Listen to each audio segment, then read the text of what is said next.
Yung Sharon na word kasi naging verb na siya and then ngayon nag-a-apply na rin siya for in life. Ano masasabi mo po doon? Excited. Kasi dati lagi akong tinatag sa IG pag merong mga gatherings, tapos may mga picture ko to may ex, walang Sharon. Hanggang ito, parang naging part na lang sa tingin ko pop culture. So, natutuwa ako kasi parang mas paano the younger generation, natanong sila, sino yan? Bakit yan? Bakit? What's balutin?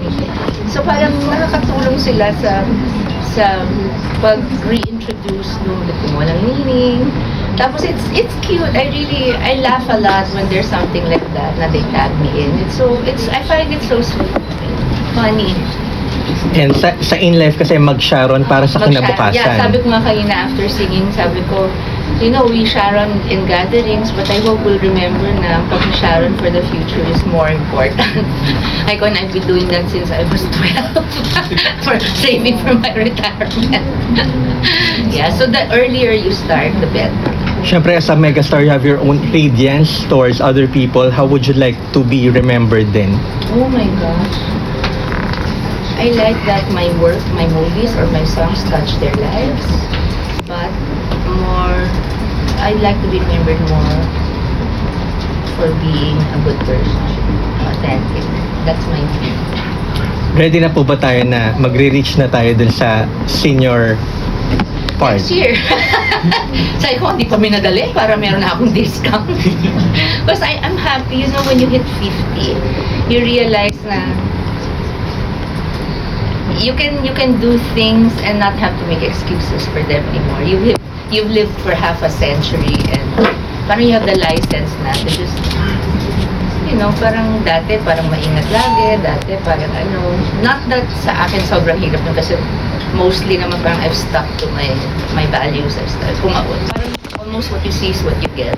Pero, syempre iba pa rin pag showbiz, you have to protect a certain part of your privacy, your person.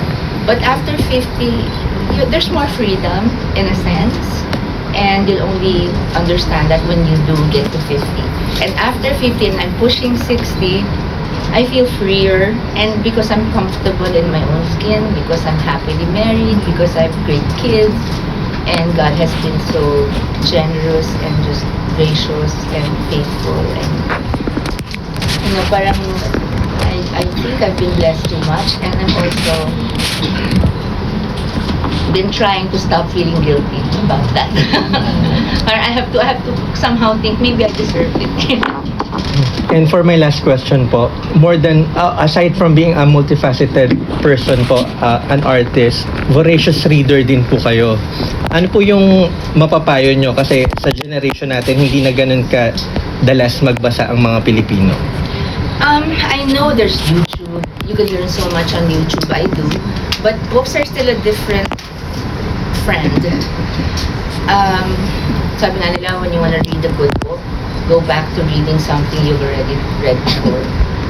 Kasi sometimes, di ba, pag patapos ng isang napakagaling na book, you feel, pag natapos ko, ano susunod ko? I get that feeling. I'm sure a lot of you do. So, parang, I think reading is important. For example, if you want to be a writer, I don't think you can write well unless you read a lot.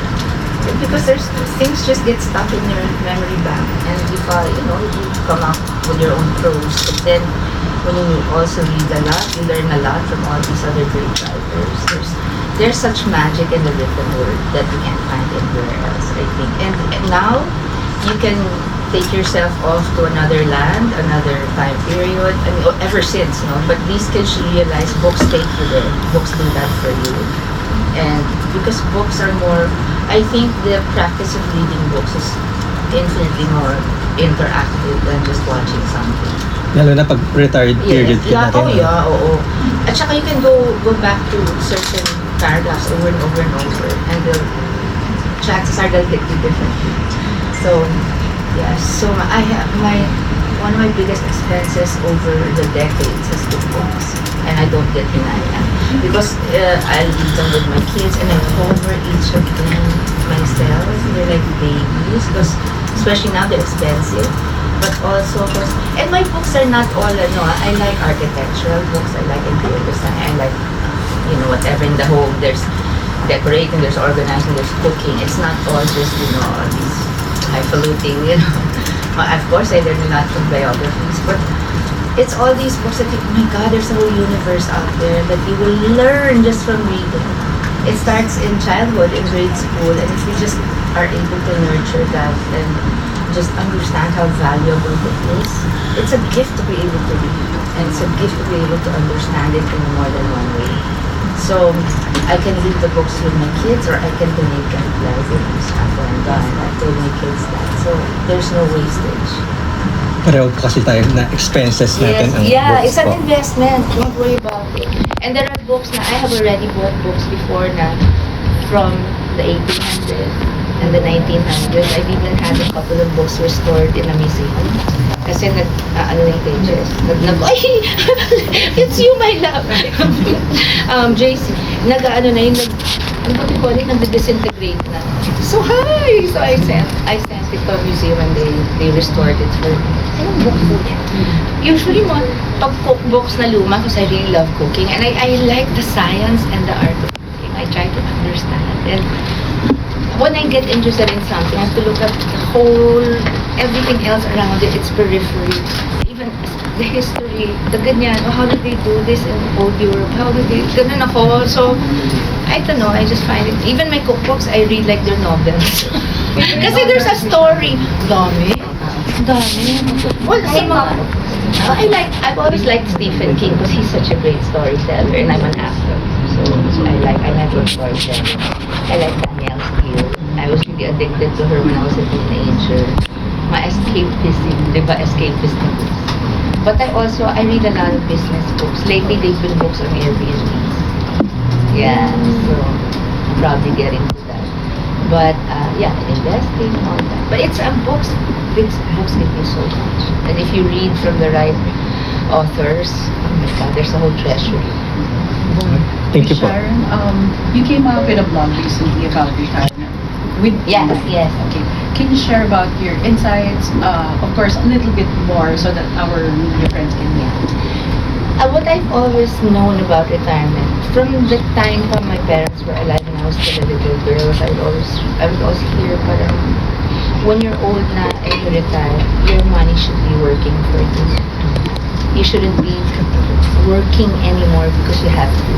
If you're still working, you have to make sure that you're working because you want to. It's something that's out of your passion, your interests, but not anymore to make a living.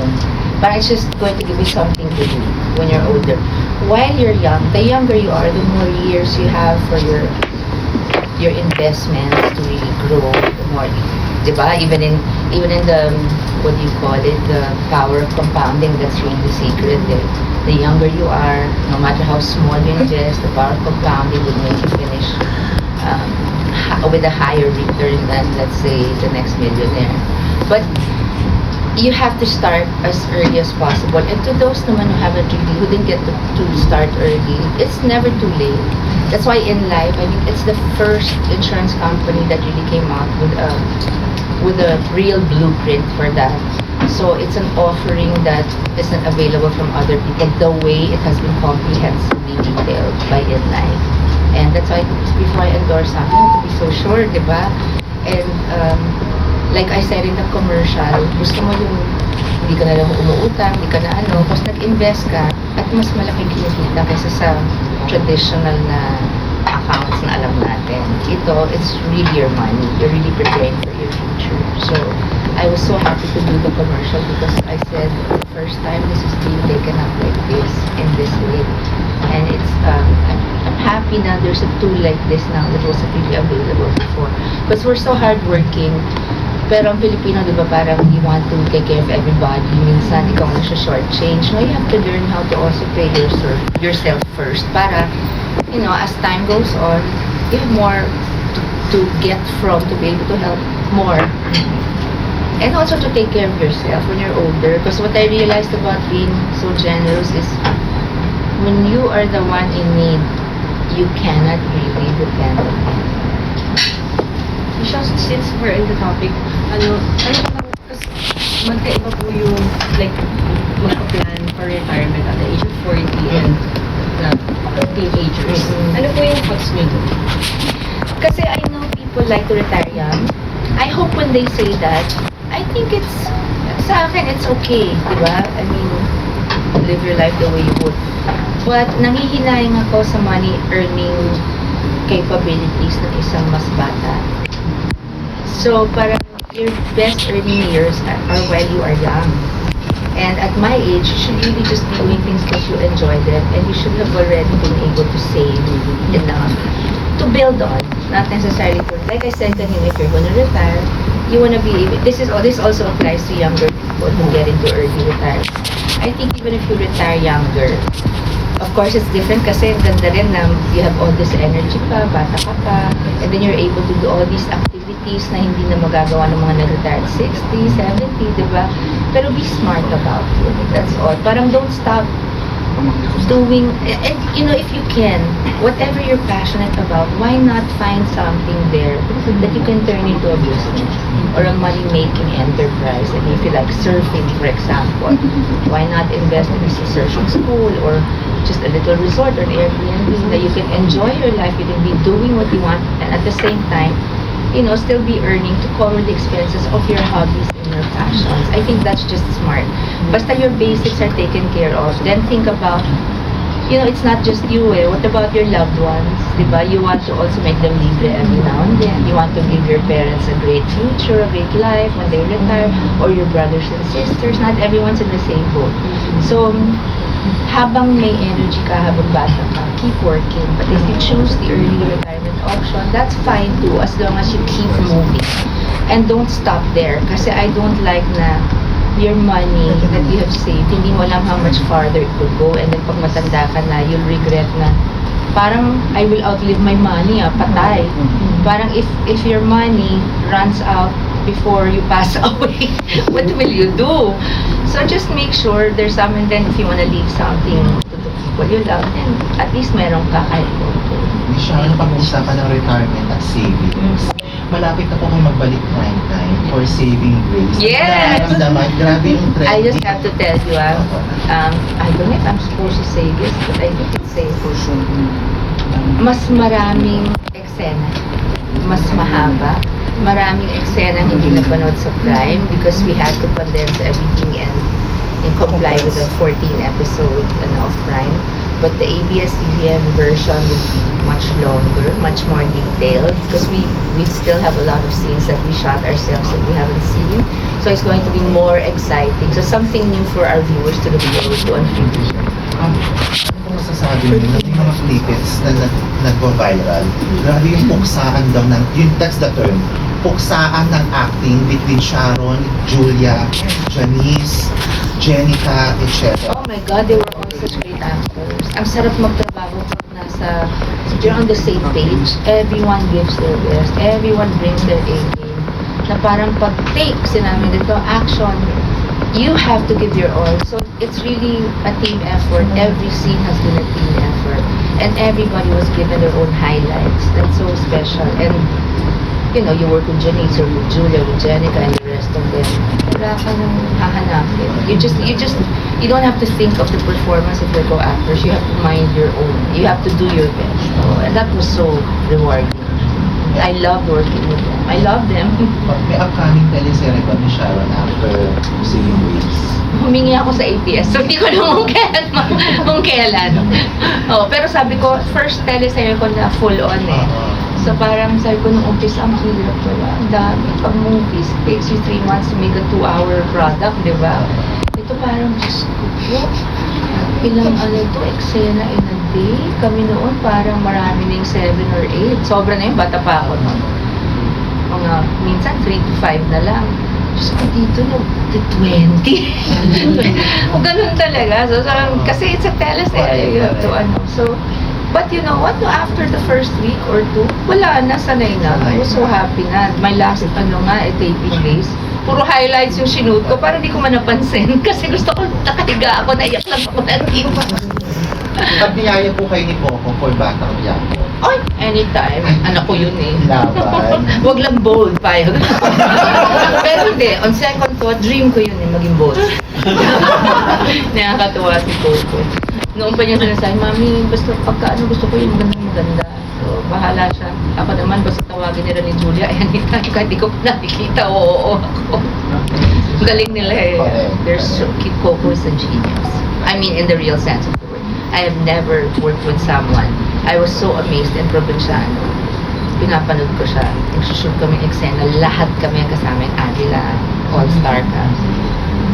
The guy was narrating the dialogue of each time to his assistants. He had 2 assistants writing down what he was saying. Then he would go, si Michael sabi ganito, si General sabi ganito, si Lolo ganito. Tapos, pag camera mo, close mo niya to. Tapos, tapos acting siya, rehearsal. Ikot siya. O tapos shot dito, medium, tapos ganyan. Tapos siya mo. Sabi ko, oh my God! O, parang, kasi siya nagsusulat, siya ang direktor, tapos artista siya. I have never in my whole life seen someone who was such a genius at what he was doing. And this happened every single day. On the spot. On the spot. Or he would, kunyari, after taping, after he had a full taping day, he would have a meeting with the staff. And dictate mo kasi ito yung dialogue. Ito yung ganito, ito yung ganito. Ako artista lang, hilong-hilo na ako sa ginagawa ko. Parang, oh my God, talagang si Coco, I bow to him in respect and admiration. Super. Once in a lifetime. You both worked with Coco and Julia. Oh, sorry. The only other person I know who was like that was FPJ. But he already had his own script writers. He just really, amended some, revised some. It was fine. But he was still directing, acting. But Coco was so, oh my God, hands-on. You both worked with Julia and Coco, and recently, I think this was last December, they've started opening up more about the relationship, and Coco was so vocal in saying how much he cares for Julia na up to the point. I mean, ako nang bahalang bumuhay sa'yo, gawin mo na lang yung pangalan. How do you feel na? Kasi you've seen them. And I'm actually very close to them. I don't ask questions. But I know a lot. No, they're like my kids. I mean, almost in the real sense of the word. Kulang na lang pinanganak ko. So, all I will say is, I said I have a lot of admiration and respect for Coco, not only as a talented co-worker, but as a family.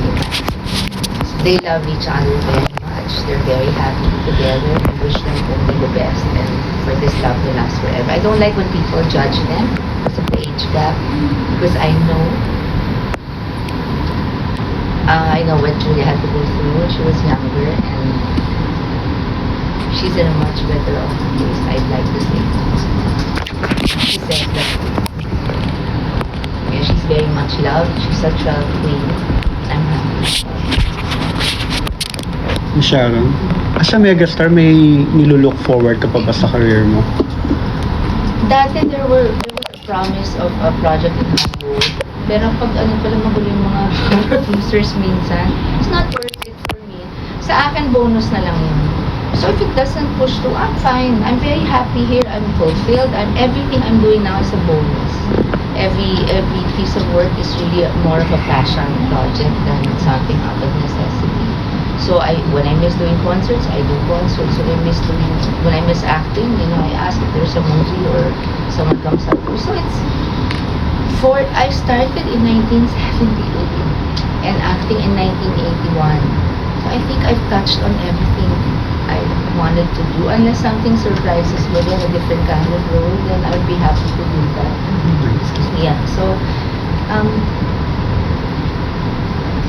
I don't know. I just go with signs. When I say I want to retire na, Lord, and then biglang, oh my God, there's this offer. Parang, di ba? Parang yan, saving grace. Oh my God. Okay. Lord, I'm tired na. I want to, there's a whole Dear Heart tour? Okay. So I'm just always grateful.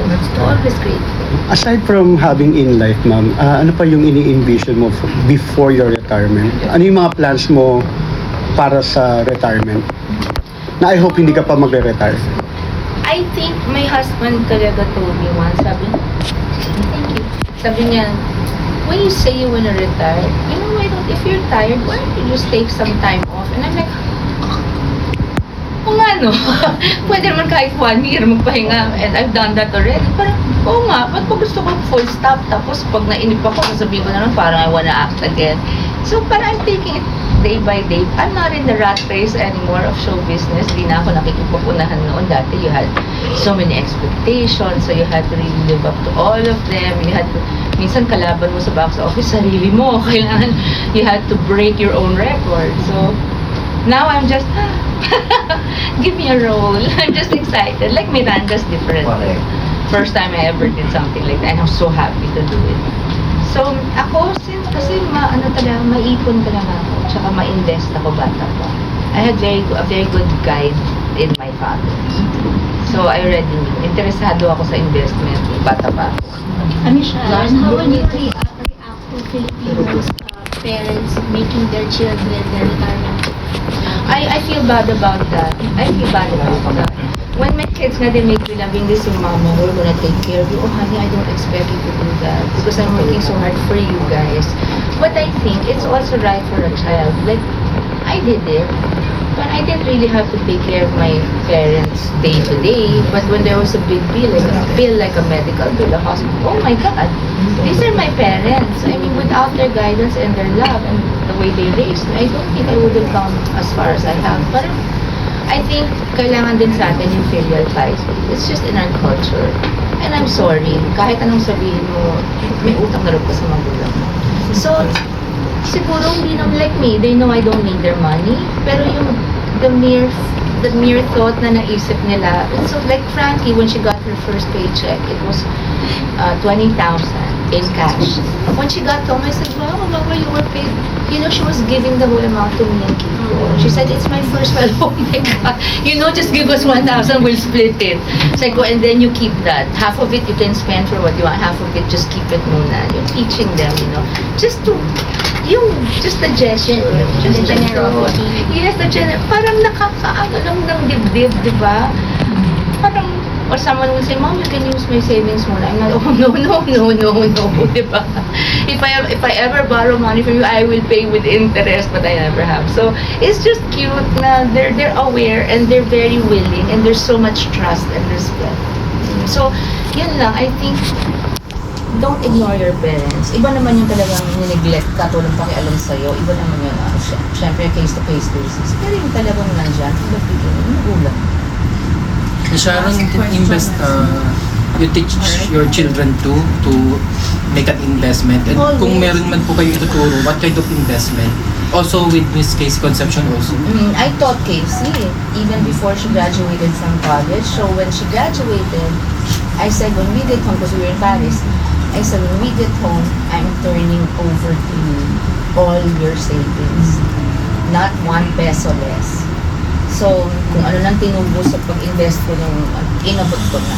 So, and she knew, I said, maliit pa siya because how we separated. So, I want you to grow up knowing you're a very strong woman. You don't need a man to support you. You can work for yourself and your own future. And if you meet somebody that's worth spending the rest of your life, you can go ahead, just be happy. Pero at least wala nang problema. You don't have to find someone who's wealthy, just someone decent who will love you. Yun. So all my kids mula nung maliit, sila Frankie, sila Miel. There was a time, kunyari, when Frankie was maybe 4 or 5, she wanted a toy electric guitar. Music talaga, she does that now. And we said, we're gonna pay for half of it. The half you have to pay for. Alam mo gumawa siya ng mga turon, nagbenta siya, tsaka banana cue. Miel, she used to sell cookies also in bazaars near a village. Miel would sell banana shakes. Make them herself, not her yayo. Her yayo was a company, pero siya lahat. Pag may pabili, tatayo siya in a bazaar. And Miguel also started selling ice candy in school pag merong fair. Alam nila. So, kasi dito importante na Sharon, is Casey and I together and I think we should ask Casey. She's old na eh. but do you have tips for her? She's trying to lose weight now for Oh yeah. No, we've talked. I don't want to betray her trust naman. I think she's, you know, I mean, she's a full-fledged adult. You can ask her. She'll be happy to tell you. But I don't think it's my place to talk about her personal stuff. But she's working very hard on working again. So I'm hoping that, because she still looks like she's 20 or 25, Thank you, mommy. That's from my mom, all of us. I mean, lalo my kids. So, and Frankie looks like she's 50. She's already 24. Casey looks very young. So, my And I flawless think, look. Sharon, that your tasteful choice in fashion, I must commend her shoes. Oh my God, everybody noticed my shoes today. May I show you? Here. This is a pair I've owned for maybe 10 years. And because I had an orange top, I said, what will I wear? The blue or the orange? And suddenly I saw, may ganyan pala ako. It's always like that. Thank you. It's a tribute. Sorry. Sharon, ang ganda ng 10 years. Yung team. Longer pa siguro. When we went to Paris, when was that? 2011? 2012? And this is the first time I wore them. It just shows you I take care of my things. Yes. Or Maya takes care of my things. And there's stuff that I own that I haven't used because I don't see them. Wala pong kaso So, sa inyo. uy, galing, meron pala tayo niyan, yeah. So, Wala pong kaso sa inyo, ma'am, yung repeating ng mga... Ay, walang issue sa akin yun. No, I don't mind repeating. I mean, you buy shoes not para itapon mo bukas. I mean, why? They're an investment. And pati damit, I don't mind. Pero huwag naman siguro yung magkakasunod na events tapos pare-pareho yung gown na suot mo. Parang siguro, bilhin mo ng konting gown. I don't mind. Mahal ang damit. Let's be practical. I'm not vanidosa. Tuwan-tuwa nga ako pag inaayusan ako, like kung dahil, uy, artista. Kasi namumukha ko ng mga artista today. Kasi wala akong pake. I mean, I like that I'm able to dress up and get dolled up, but